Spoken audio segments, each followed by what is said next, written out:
जिसकी बेसिकली यही वो इनोवेशन है जो सतोशी नाकामोटो ने की है, ठीक है, जिसकी वजह से ये पूरी ब्लॉकचेन चल रही है। तो एग्रीमेंट पे आने के लिए किसी सारी डिस्ट्रीब्यूटेड नोड को, जैसे हमने बेजेंटाइन जनरल प्रॉब्लम में भी बताया कि सारे जर्नल्स जो हैं जब वो एक एग्रीमेंट पे आ जाएंगे तो उसका मतलब है कि वो कंसेंसस हो गया, ठीक है। अगर आपकी शादी हो रही है, शादी में आप बेसिकली क्या करते हैं कि सारे लोगों को बुलाते हैं, और बुलाते क्यों है? कंसेंसस के लिए, कि सबको पता चल जाए कि भाई ये जो है इनकी जो है वो, ये दूल्हा दुल्हन की आपस में शादी हो चुकी है, ठीक है, विद इन किसी भी एनवायरनमेंट के अंदर। तो ये बेसिकली क्या है? कंसेंसस है। कंसेंसस आपको हर जगह पे मिलेगा। आप वोटिंग करते हैं, वोटिंग में कोई जो पार्लियामेंट में रेजोल्यूशन पास होती है उसके लिए वोटिंग की जरूरत होती है। वो वोटिंग किस लिए होती है? कि कंसेंसस देखने के लिए कि भाई कितने लोग जो हैं वो इसकी एग्री कर रहे हैं। तो उसके बेस पे कोई रेजोल्यूशन पास होता है या फेल होता है।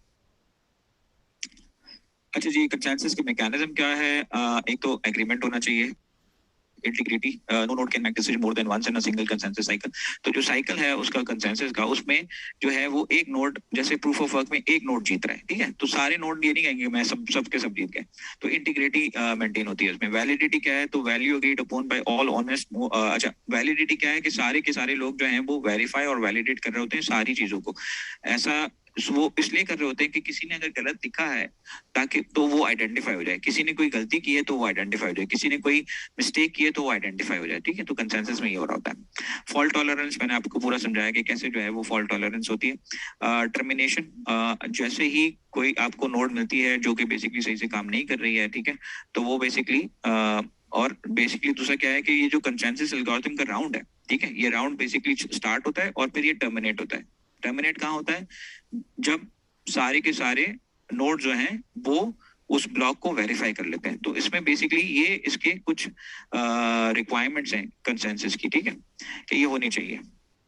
प्रूफ बेस्ड कंसेंसस मैकेनिज्म क्या है? प्रूफ बेस्ड कंसेंसस मैकेनिज्म में ये होता ये है कि आप कोई ना कोई प्रूफ दे रहे होते हैं कि आपने कोई काम किया है। तो इसका मतलब है कि जो किसी शख्स ने कोई काम किया है, जैसे अगर मैंने कहा है कि यार मैंने ये गोल्ड जो है वो निकाला है, तो वो कहेगा कि भाई गोल्ड कहाँ से निकाला है, प्रूफ लेके आओ, कहीं चोरी तो नहीं किया तुमने, कहीं से चोरी कर लिया हो गोल्ड, तो वो चोरी करके भी ला सकता है। तो वो कहते हैं कि नहीं जी मैंने यहाँ पे है, ये देखे मैंने खो दिया है, ये इसका टाइम है, और ये मैं जो है वो आपको प्रूफ बता रहा हूँ कि देखिए ये मैंने जो है वो खोद के निकाले। तो इसी तरह से आपके पास बेसिकली यहाँ पे जो बिटकॉइन के अगर हम टेक्निकली बात करें तो वहां पे प्रूफ क्या होता है? वो नाउंस होता है, जो नाउंस सब वेरीफाई कर रहे होते हैं कि ये नाउंस जो है वो उसका प्रूफ है। तो वो पजल सॉल्व करने का जो प्रूफ है वो बेसिकली सारे के सारे वैलिडेट कर रहे होंगे, कि वैलिडेट कर रहे होते हैं। तो ना सिर्फ हम ये वैलिडेट कर रहे होते हैं कि ट्रांजैक्शन जो की है, जो उस बुक के या उस ब्लॉक के अंदर जो ट्रांजैक्शन लिखी है वो सही है, बल्कि हम ये भी वैलिडेट करते हैं कि जो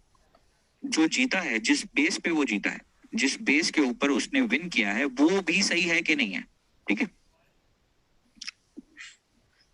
तो इसके अलावा जो है वो प्रूफ ऑफ वर्क कैसे काम करता है, ठीक है, ये सारी अपनी चीजें देखी हुई हैं, how proof of work basically works, ठीक है। तो स्टार्ट प्रोसेस होता है, ट्रांजैक्शंस आती हैं माइनर के पास, माइनर जो है वो ब्लॉक बनाता है, ब्लॉक के बाद वो एक पजल सॉल्व करता है, उसके बाद उसका प्रूफ ऑफ वर्क जो है वो एम्बेड करता है उस ब्लॉक के साथ और उसको वो ब्रॉडकास्ट कर देता है, सारे लोग वेरिफिकेशन करते हैं इसकी, ठीक है। अच्छा, फिर ये बता रहा है कि भाई किस तरह से वो ट्रस्टलेस कंसेंसस बना रहा है। तो हमने ये बता दिया कि भाई वो किस तरह से काम कर रहा है, ठीक है, ये भी चीज हमने डिस्कस कर ली है। मिसिंग नोड, अच्छा, a miner is responsible for writing a transaction to the chain. A minor job is very similar to that of an accountant. As an accountant is responsible to writing to maintaining the ledger. अच्छा, ये वो बता रहा है कि minor की क्या responsibility होती है, ठीक है। तो माइनर जो है वो बेसिकली या नोड जो है वो क्या कर रहा होता है, तो ये वही चीज बता रहा है जो हमने अभी बात की है या अभी हमने सवालों के दरमियान समझाई। हाउ माइनिंग वर्क्स, फिर वो इसको डिफाइन कर रहा है, ये भी मैंने आपको बता दिया कि किस तरह से माइनिंग और ये सारी चीजें होती हैं। अच्छा, अब जो इंपॉर्टेंट चीज है वो है ब्लॉक का हेडर। ब्लॉक का हेडर क्या होता है और ब्लॉक के हेडर में क्या क्या चीजें पड़ी होती है, ठीक है। तो ब्लॉक के हेडर में क्या क्या चीजें पड़ी होती हैं कि एक ब्लॉक है, इस ब्लॉक के अंदर प्रीवियस हैश पड़ा हुआ है, नाउंस, ये नाउंस क्या है? Non cynical value. नाउंस वही प्रूफ है उसका कि ये जो बंदे ने जीता था उसने ये नाउंस निकाला था। इस नाउंस के साथ अगर आप पूरे हैश को, ब्लॉक के हैश को प्लस करेंगे तो बेसिकली वो डिफिकल्टी नंबर, जो नंबर हमने पजल में फाइंड आउट करना था वो मिल जाएगा।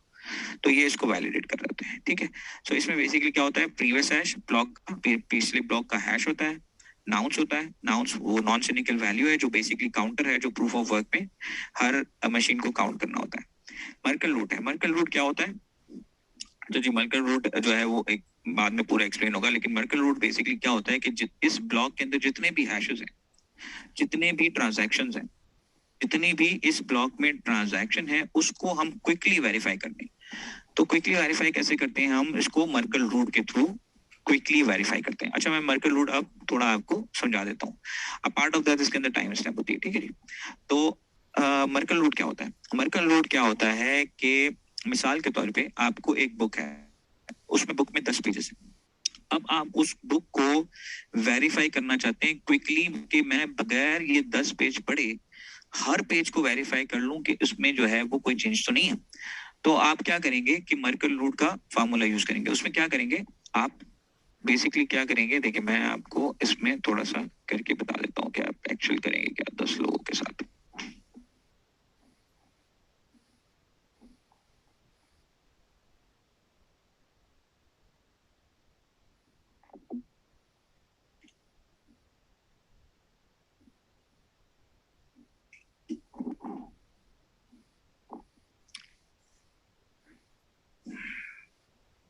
वैसे मर्कल रूट शायद हमने लास्ट क्लास में पढ़ा था, ये कवर अप कर लिया था शायद मर्कल रूट, मुझे याद नहीं है। उमर भाई, मर्कल रूट पढ़ा था हमने लास्ट क्लास में? मुझे भी याद नहीं, कोई बता सकते हैं? चैट में बता दे। जी सॉरी, नहीं पढ़ा। ओके ठीक है, चले हम कवर कर लेते हैं इसको। देखिए क्या होगा क्या कि लेट्स सपोज कि 10 पेजेस है हमारे पास, ठीक है। 1 2 3 4 5।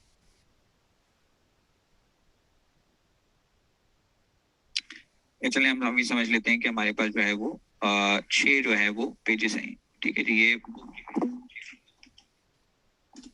इसको हम ट्रांजैक्शन भी कह सकते हैं। 4 कर ले सिंपलिसिटी के लिए।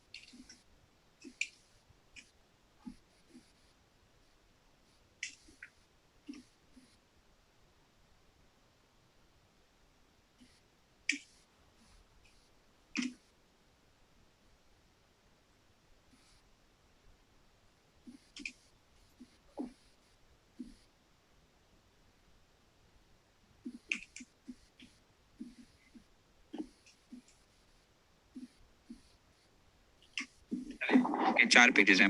अब ये होगा क्या कि इस बेसिकली ये 4 जो ट्रांजैक्शन है, या बुक की अगर हम एग्जांपल लेते हैं कि 4 पेजेस हैं, तो अब ये होगा ये कि इन 4 पेजेस का एक बेसिकली हैश बनेगा, ठीक है। हर 2 पेज को मिला के बेसिकली होगा क्या कि यहाँ पे एक इन 2 पेजेस को मिला के इनका है एक हैश बनेगा,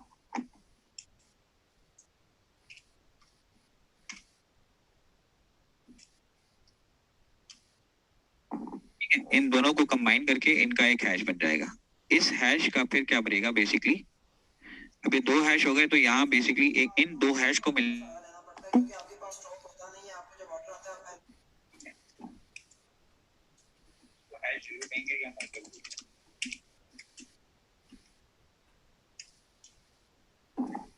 अच्छा, अब इस हैश के अंदर जो है वो बेसिकली क्या है कि इन दोनों की रिप्रेजेंटेशन है, और ये दोनों बेसिकली क्या है, इन पेज की रिप्रेजेंटेशन है, ठीक है जी। तो एक्चुअल में होगा क्या कि बेसिकली इसमें होगा क्या कि बेसिकली आपके पास अगर इस पेज को वेरीफाई करना है, मर्कल रूट से बेसिकली हो क्या रहा है कि मर्क जो हमारे हैशेस हैं वो बेसिकली क्या है, वेरीफाई करने के लिए। तो यहाँ पे मर्कल रूट क्या करेगा, इन दोनों को वेरीफाई कर सकता है। मिसाल के तौर पे अगर इसी तरह से 10 पेजेस हैं आपके, मिसाल के तौर पे अगर मैं कहता हूँ, ठीक है। इसमें जैसे यहाँ पे भी अगर आप आ जाएं, तो ये भी क्या कह रहा है कि आपके पास 4 ट्रांजेक्शन है, और ट्रांजेक्शन के बेसिकली 4 हैश बन रहे हैं, ठीक है। सॉरी, एक चीज में गड़बड़ कर गया यहाँ पे। बेसिकली पहले उसमें तो 4 हैश बनेंगे आपके।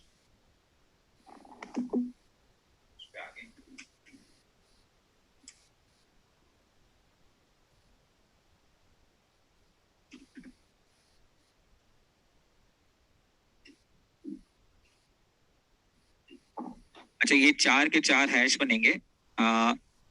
इसको जो है मैं उल्टा ले लूं, ठीक है जी। ये 4 हैश बनेंगे इन 4 ट्रांजैक्शन के, और फिर इन हैशेस के मजीद पेरेंट हैश बनेंगे।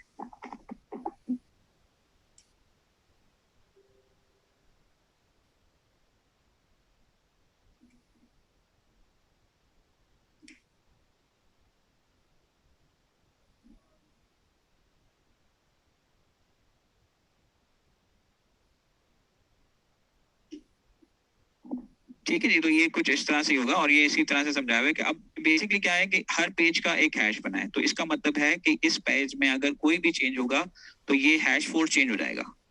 ट्रू है? ठीक है। इस पेज में अगर कोई चेंज हो जाएगा हैश 3 चेंज होगा। अगर हैश 3 चेंज हुआ, इन दोनों हैशेस में कोई भी चेंज आया तो हैश 1 चेंज हो जाएगा। ठीक है। और हैश 1 चेंज हो जाएगा तो मर्कल रूट का जो हैश है वो भी चेंज हो जाएगा। तो इसका मतलब है कि इस पूरे इसमें, क्योंकि मर्कल रूट जो है वो इस हैशेस के मिलके चल रहा है, इस हैशेस से मिलके बना है। तो अब होगा क्या कि इसको वेरीफाई करना जो है ना वो बड़ा इजी है टॉप डाउन, कि आप किसी भी ट्रांजैक्शन को मिला रहे हैं। ठीक है। मिसाल के तौर पे मुझे पेज 4 को वेरीफाई करना है, तो मुझे क्या करना है, इसके हैश 1 और हैश 4 को वेरीफाई करना है। तो अगर इसमें पेज 4 में कोई चेंज आएगा, सपोज मैंने पेज 4 को 41 कर दिया, तो इसका हैश 4 चेंज हो जाएगा, उसकी वजह से हैश 1 चेंज हो जाएगा और हैश 1 से मर्कल रूट जो है वो चेंज हो गया। तो अगर मैं पेज 4 का हैश बनाता हूँ और उसके मर्कल रूट देखता हूँ तो दोनों के मर्कल रूट नहीं मिलेंगे। ठीक है। तो इसका मतलब है कि मैं इस मर्कल रूट की वजह से इसमें जितनी भी ट्रांजैक्शन है उन सबको वेरीफाई कर सकता हूँ सिर्फ एक हैश से, कि अगर मैंने उन सब ट्रांजैक्शन को मिलाया और अगर मर्कल रूट नहीं आया तो इसका मतलब ये है कि ये हैश जो है वो ट्रांजैक्शन जो है या ये ब्लॉक जो है ये वैलिड नहीं है। तो जब हम बेसिकली क्या करते हैं कि ब्लॉक को वैलिडेट करते हैं तब ये मर्कल रूट को हम वैलिडेट कर लेते हैं, उससे हमारी सारी ट्रांजैक्शन वैलिडेट हो जाती है। सो किसी भी माइनर को सारी ट्रांजैक्शन देखने की जरूरत ही नहीं है, वो तो यहाँ मर्कल रूट से ही वेरीफाई कर लेता है। ठीक है। तो मर्कल रूट जो है वो बेसिकली क्या है कि क्विक फिक्स टेक्निक है जिसके अंदर आप क्विकली सारी ट्रांजैक्शन को वैलिडेट कर सकते हैं। जो मैंने बुक की एग्जांपल दी थी उसमें भी हम ये कर रहे हैं कि भाई अगर 10 पेज की बुक है तो 10 पेज की अगर बुक है तो उसके अंदर अगर किसी भी पेज में कोई चीज होगी, अगर मैंने हर पेज का एक हैश बनाया हुआ है, ठीक है जी, हर पेज का एक हैश बनाया हुआ है और उस पेज के साथ मैंने एक्चुअली उस हैशेस को फिर मैंने एक पेरेंट उसमें लेके गया हूं तो उसका एक मर्कल रूट बन गया। अब 10 पेजेस के अंदर किसी में भी चेंज होगा तो ये मसला ये जो है वो चेंज जो है वो हमारे आइडेंटिफाई हो जाएगा। ठीक है जी।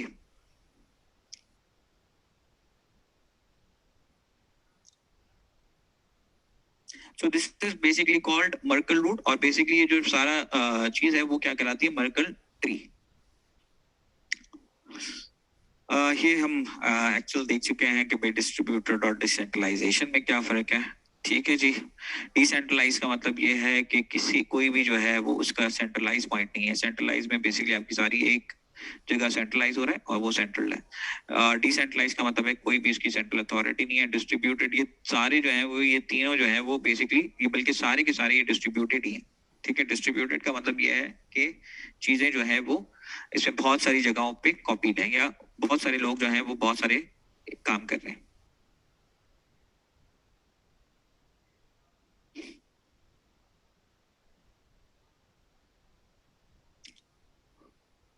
ओके जनाब। सो मजीद इसने डिस्ट्रीब्यूटेड वर्सेस डिसेंट्रलाइजेशन को समझाया हुआ है। I think this is about distribution कि भाई आपके वेब सर्वर हैं, फिर एप्लीकेशन सर्वर हैं, फिर legacy mini and main frames हैं, फिर उसके डेटाबेस सर्वर्स हैं, गेटवे सर्वर्स हैं और उसके बाद एक्सटर्नल सिस्टम है। तो आप एक सिस्टम को अगर देखें तो आप अगर ईमेल के सिस्टम को ही देख लें तो उसके अंदर भी आपके पास एक जो है वो जीमेल का एक इंटरफेस है, वो किसी एप्लीकेशन सर्वर पे होगा। उसके बाद उसका जो है वो कोई डेटाबेस होगी, उस डेटाबेस के अंदर बाकी सारी चीजें जो है वो चल रही होंगी।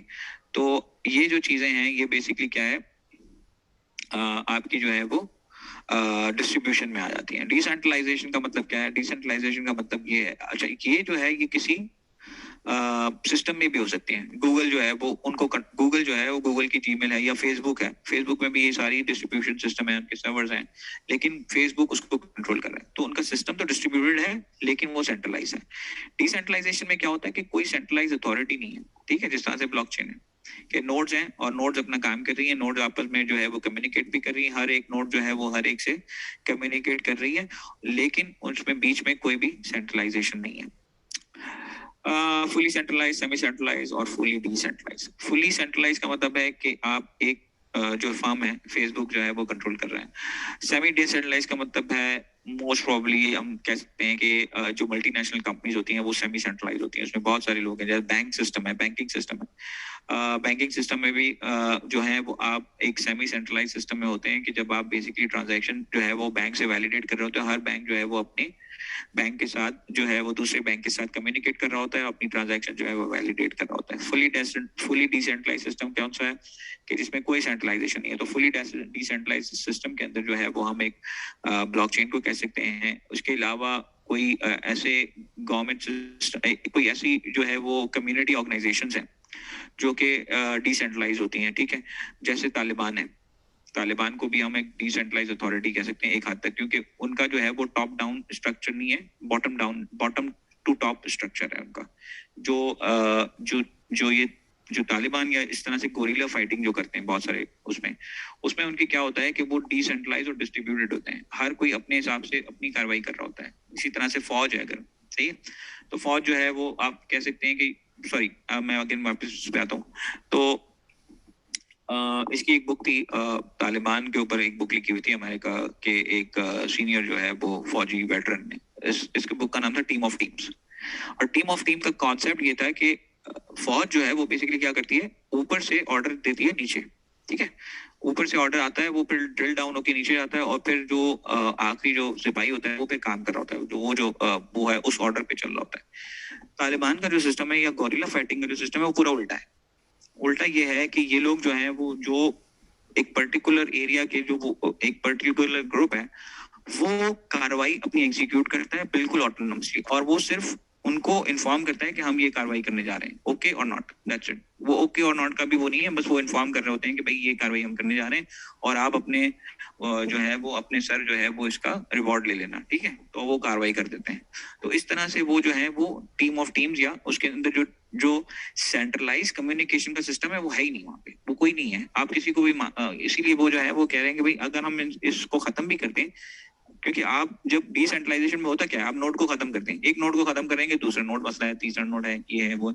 इसी तरह से जैसे आप एग्जांपल लें प्राइवेट ये पायरेट बे की। पायरेट बे जो है वो क्या था, बहुत बड़ा जो है वो P2P नेटवर्क था टॉरेंट्स का, और इन्होंने जो है वो नाक में दम कर दिया था अमेरिका की ना इसकी यहाँ पे क्योंकि वहाँ पे मीडिया इंडस्ट्री जो है वो बहुत ही पावरफुल है। और मीडिया इंडस्ट्री जो है वो क्योंकि हॉलीवुड वगैरह जो है वो इतने लाखों करोड़ों रुपए खर्च करके जो है वो उनकी मीडिया इंडस्ट्री है, उनकी म्यूजिक इंडस्ट्री है। पायरेट बे ने क्या किया कि वो सारी चीजें जो है वो उसने टॉरेंट्स पे भेज दी, और जो है फिल्में भी अवेलेबल हैं, म्यूजिक भी अवेलेबल है, उनकी जितनी भी कॉपीराइट चीजें हैं, IP रिलेटेड चीजें वो सारी अवेलेबल है। अब वो फुली डिसेंट्रलाइज सिस्टम था, P2P नेटवर्क था, पूरा डिसेंट्रलाइज था। अमेरिका ने बहुत कोशिश की कि उसको बंद कर दे, किसी तरह से बंद कर दे, लेकिन वो चूंकि डिसेंट्रलाइज था, आप 25 नोड को बंद करेंगे, 100 नोड और होंगी उसके अंदर जो ये काम कर रही हैं, तो इसकी वजह से उसको खत्म करना बड़ा मुश्किल था। इसी तरह से तालिबान या की भी बात करें तो वहाँ उनको भी खत्म करना बड़ा मुश्किल है, क्योंकि वो कोई सेंट्रल अथॉरिटी नहीं है उनकी, तो वो कैसे आप सेंट्रल अथॉरिटी को या जो कमांडर इन चीफ है उसको मार दें तो सारी फौज खत्म हो जाती है ना। यहाँ पे तो कोई है ही नहीं कमांडर इन चीफ। तो ये था एक कॉन्सेप्ट डिसेंट्रलाइजेशन का। एंड डिसेंट्रलाइजेशन जो है वो क्यों पावरफुल, वो मैकेनिज्म क्यों पावरफुल है, ठीक है। ओके जनाब, फिर हम आते हैं okay decentralise organisation, this is special. अच्छा, इसी तरह से जो ये डिसेंट्रलाइज ऑर्गेनाइजेशन का कॉन्सेप्ट है ये क्या है। अच्छा, एक तो सॉफ्टवेयर डिसेंट्रलाइज है या ब्लॉकचेन या बिटकॉइन, अगर हम बिटकॉइन की ऑर्गेनाइजेशन को कहें तो वो क्या है, डिसेंट्रलाइज ऑर्गेनाइजेशन है। कैसा डिसेंट्रलाइज ऑर्गेनाइजेशन है कि उसके अंदर जो है वो सारी नोड आपस में बात करिए, वही कॉन्सेप्ट हमने जो अभी समझा कि भाई ये डिसेंट्रलाइज ऑर्गेनाइजेशन क्या होती है। तो ऐसी ऑर्गेनाइजेशन जो डिसेंट्रलाइज हो, जिसका कोई रियल मालिक ना हो, कोई एक सेंट्रल अथॉरिटी ना हो, ठीक है। तो आप बहुत सारे चैरिटी ऑर्गेनाइजेशन को देखेंगे तो चैरिटी ऑर्गेनाइजेशन जो है उसमें कोई मालिक नहीं होता, उसमें जो है वो बेसिकली उनके कुछ वॉलंटियर्स होते हैं। वो वॉलंटियर्स जो है वो बेसिकली सिटीजन फाउंडेशन देख लें आप, तो उसमें भी आपको मालिक कोई नजर नहीं आएगा। सिटीजन फाउंडेशन जो है वो एक डिसेंट्रलाइज ऑर्गेनाइजेशन है जो कि बेसिकली बहुत सारे लोगों की मेहनत से या मदद से चलती है, ठीक है। तो उसको हम क्लासिक जो अभी अगर हम कहें तो वो एक डिसेंट्रलाइज ऑर्गेनाइजेशन है, जिसमें बहुत सारे लोग जो हैं वो पार्टिसिपेट करते हैं, वो वोटिंग के थ्रू जो है वो नॉमिनेट होते हैं, फिर वो आते हैं, वो एक टेन्योर होता है उनका, वो 10 ईयर तक काम करते हैं और फिर वो बेसिकली आउट हो जाते हैं और फिर दूसरे लोग आते हैं उसको काम कर रहे होते हैं, ठीक है। कुछ हद तक आपकी जो गवर्नमेंट है वो भी डिसेंट्रलाइज होती है इन अ वे कि भाई आप जो है वोटिंग के थ्रू जो है लोगों को नॉमिनेट करते हैं, वो चाहते हैं वो आपके लिए जो है वो कानून साजी करते हैं, आपकी पब्लिक सर्विसेज को देखते हैं वो, और फिर वो जो है वो दूसरे लोग आते हैं, फिर दूसरे लोग उस तरह से काम करते हैं, तो वो डिसेंट्रलाइज ऑर्गेनाइजेशन कहलाती है उसमें। उसके बाद एक और आती है डिसेंट्रलाइज ऑटोनोमस ऑर्गेनाइजेशन। एक तो डिसेंट्रलाइज ऑर्गेनाइजेशन हो गई, एक डिसेंट्रलाइज ऑटोनोमस ऑर्गेनाइजेशन हो गई जो डाओ कहलाती है। अच्छा, डाओ में और नॉर्मल ऑर्गेनाइजेशन में फर्क क्या है? डाओ में फर्क ये है कि डाओ में जो ये प्रोसेसेस हैं सारे नॉमिनेशंस के, ऑर्गेनाइजेशन को रन करने के, फैसला लेने के, ये सारे ऑटोमेटेड होते हैं। ठीक है, ये किसी न किसी सिस्टम पे चल रहे होते हैं, किसी न किसी प्रोसेस पे चल रहे होते हैं। इनको कहते हैं डिसेंट्रलाइज ऑटोनोमस ऑर्गेनाइजेशन। ठीक है, जो कि किसी बिजनेस लॉजिक रूल्स पे या किसी कंप्यूटर्स पे होती है। ठीक है, और वो जो है वो ऑटोमेटिकली रन हो रही होती है बेस्ड ऑन सम रूल्स। जो रूल्स पहले डिफाइन हो जाते हैं उसके ऊपर वो जो है वो काम करना शुरू कर देती है।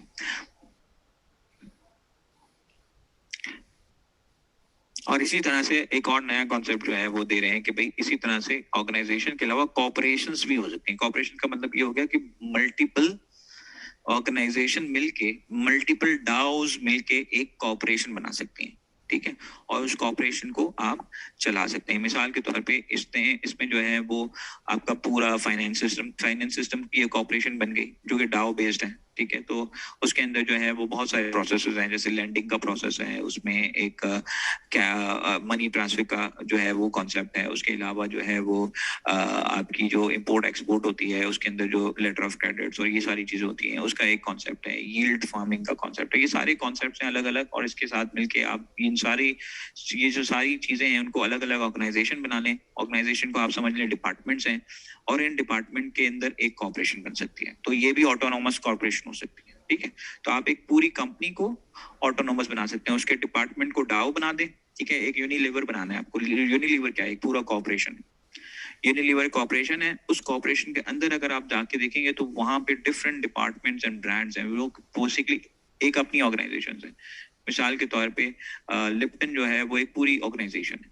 इसी तरह से जो है वो उनके जो सोप हैं या उनके जो डिटर्जेंट्स हैं उनकी पूरी एक अलग ऑर्गेनाइजेशन है। तो ये सारी ऑर्गेनाइजेशन मिलके बेसिकली क्या बनती है? कॉर्पोरेट बनती है। ये एक एग्जांपल है। अच्छा, डिसेंट्रलाइज एप्लीकेशन क्या होती है? डिसेंट्रलाइज एप्लीकेशन उन एप्लीकेशंस को कहते हैं जो एप्लीकेशंस नॉर्मल वेब एप्लीकेशंस होती हैं लेकिन उसमें ब्लॉकचेन कनेक्टेड होती है। और वो कनेक्टेड होने की वजह से होता क्या है कि ना सिर्फ वो बेसिकली उनको एक्चुअल में कोई एज सच सर्वर नहीं चाहिए होता। आप decentralise application completely decentralise network पे बना सकते हैं जिसमें आईपीएफएस है कि आपको जो स्टोरेज के लिए चाहिए वो आईपीएफएस ले लें, आपको जो कनेक्टिविटी और डेटा लेना है तो वो ब्लॉकचेन पे रख लें। तो इस तरह से आप एक्चुअल में डिसेंट्रलाइज एप्लीकेशन बनाते हैं। डिसेंट्रलाइज एप्लीकेशन का मतलब ये है कि आप किसी ऐसी ब्लॉकचेन पे काम कर रहे हैं जो ब्लॉकचेन स्मार्ट हो। ब्लॉकचेन स्मार्ट होने का मतलब ये है कि उसमें प्रोग्रामिंग हो सके। तो डैप्स जो हैं अगर आप वैसे देखें तो बिटकॉइन की भी बनती है, लेकिन ज्यादातर इथेरियम की बड़ी मार्केट है डैप्स की। ठीक है जी, use and obviously use establish जो है वो ब्लॉकचेन के साथ आप काम कर रहे हैं और उसके अंदर जो है वो डिसेंट्रलाइज एप्लीकेशन बना रहे हैं। एक एग्जांपल डाई की इन्होंने दी है। डाई जो है वो एक स्टेबल कॉइन की करेंसी है, ठीक है, जो कि इथेरियम के ऊपर बनी हुई है, and it's a complete DeFi dapps. ठीक है, डैप पूरी डिसेंट्रलाइज एप्लीकेशन। अच्छा, उसके अलावा जो है वो आपकी एक और किस्म की जो डैप्स हैं वो कौन सी हैं जो कि बेसिकली एज अ प्रोटोकॉल काम करती हैं। मिसाल के तौर पे एनएफटी मार्केट प्लेस है।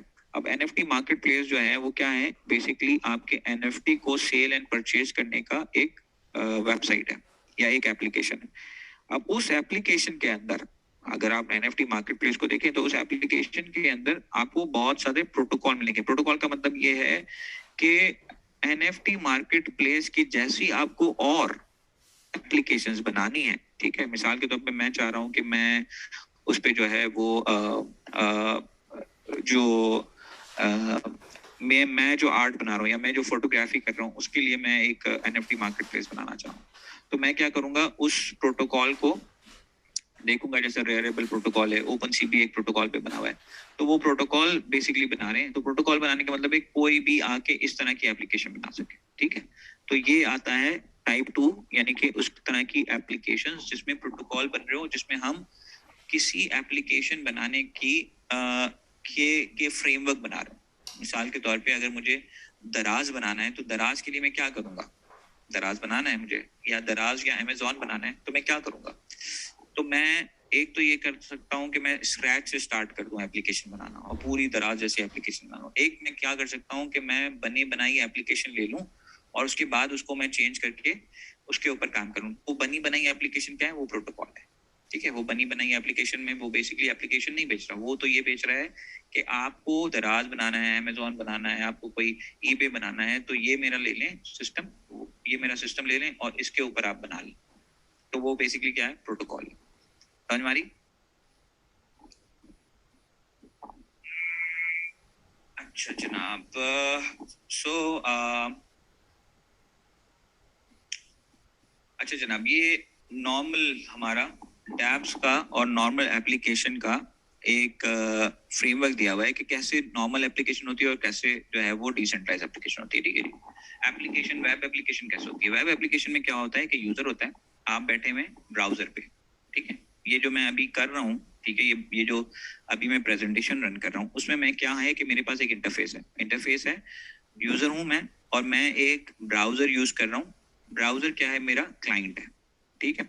और मैं उससे फ्रंट एंड को एग्जीक्यूट, ये जो मेरी वो है ना, ठीक है, फ्रंट एंड है मेरा, ये फ्रंट एंड है जहां से मैं इसको पीपीटी को बना सकता हूँ, ठीक है। तो ये मेरा पूरा फ्रंट एंड है, ये भी जो है ये फ्रंट एंड में काम होगा क्योंकि ये यूजर इंटरफेस है मेरा।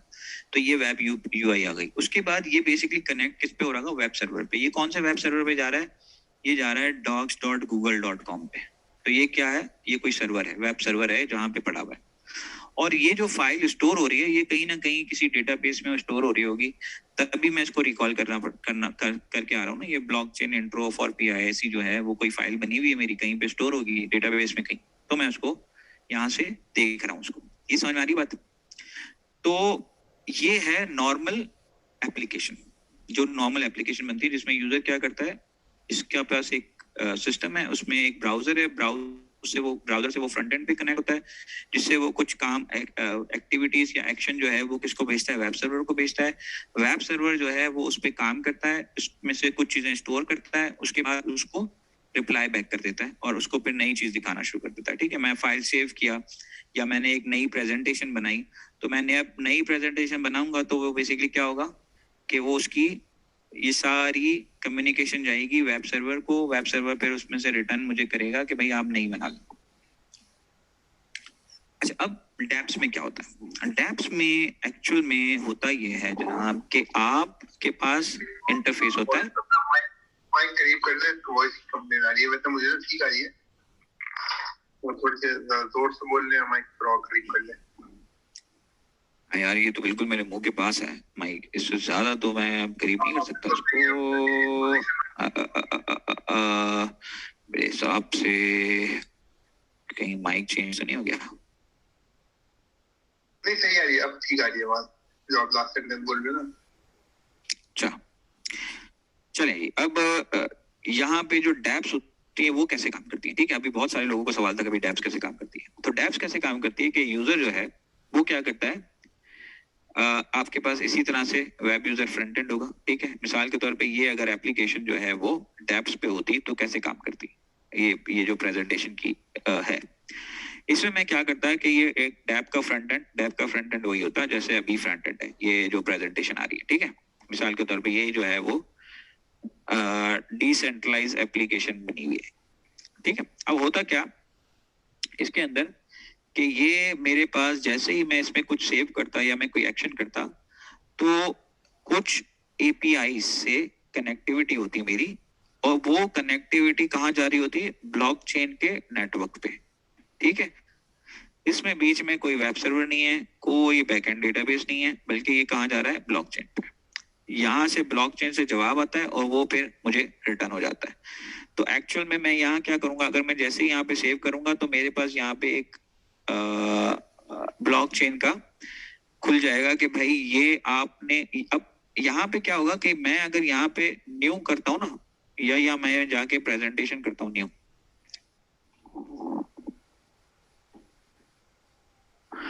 मैंने यहाँ पे जाके एक नई प्रेजेंटेशन बनाई, ठीक है, न्यू स्लाइड। तो अब ये न्यू स्लाइड में क्या होगा, न्यू स्लाइड में होगा क्या कि मेरी एक ट्रांजैक्शन बनेगी, मेरे यहाँ पे एक जो है वो वॉलेट खुलेगा और वो ये कहेगा कि भाई आपको अगर ये ब्लॉकचेन पे लेके जानी है तो यहाँ से आप ट्रांजैक्शन को साइन करें और ब्लॉकचेन पे भेज दें। तो फिर वो जाएगी एज अ मैसेज ब्लॉकचेन पे और उसके साथ वही सारे काम होंगे जो कंसेंसस एल्गोरिथम और वो जो चलना है सारे ब्लॉक में जाएगा और फिर आपके पास वापस आएगा। ठीक है, तो डैप्स में बेसिकली यही होगा कि ब्लॉकचेन में चीज जाएगी और फिर मेरे पास वापस आएगी।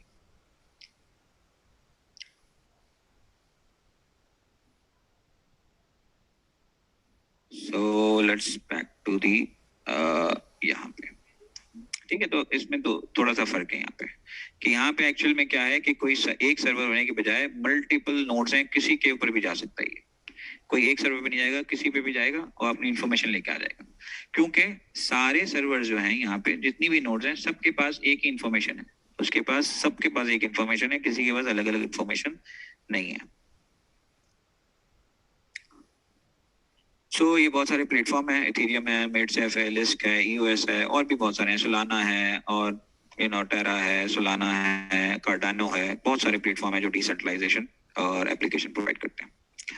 अच्छा उमर भाई यहाँ से आप कंटिन्यू करेंगे डीफाई से या? मेरे ख्याल से पहले आज की क्लास के बारे में ज्यादा ना हो, अभी तक कोई सवाल है? अभी तो बहुत टाइम है हमारे पास, टाइम तो बहुत है हमारे पास। कंटिन्यू कर लेते हैं। आवाज आ रही है मेरी क्लियर या मैं माइक चेंज करूं? नहीं सही है, आपकी आवाज फुल सही है। अच्छा देखिए, डिसेंट्रलाइज्ड फाइनेंस नाम सुन के हम थोड़ा सा बता देते हैं, डीफाई का बहुत ज्यादा डिटेल में बताने की जरूरत नहीं, हम डेव्स जैसे बताइए ना, सब डीफाई बता दें। ठीक है, बिल्कुल। डिसेंट्रलाइज्ड फाइनेंस की बात हम करेंगे तो उसके बजाय ये लगता है कि हम फाइनेंस की बात कर रहे हैं, वो फाइनेंस जो डिसेंट्रलाइज है। तो करंट फाइनेंस में क्या प्रॉब्लम है, क्या चीज आती है, फाइनेंशियल इंडस्ट्री की बात हो रही है। फाइनेंशियल इंडस्ट्री में अगर पाकिस्तान की बात करें तो कौन कौन से फाइनेंशियल इंस्टीट्यूशन पाकिस्तान में होते हैं, जैसे कि आप मुझे चैटर बताएं। सबसे बड़े जो फाइनेंशियल इंस्टीट्यूशन है वो है बैंक।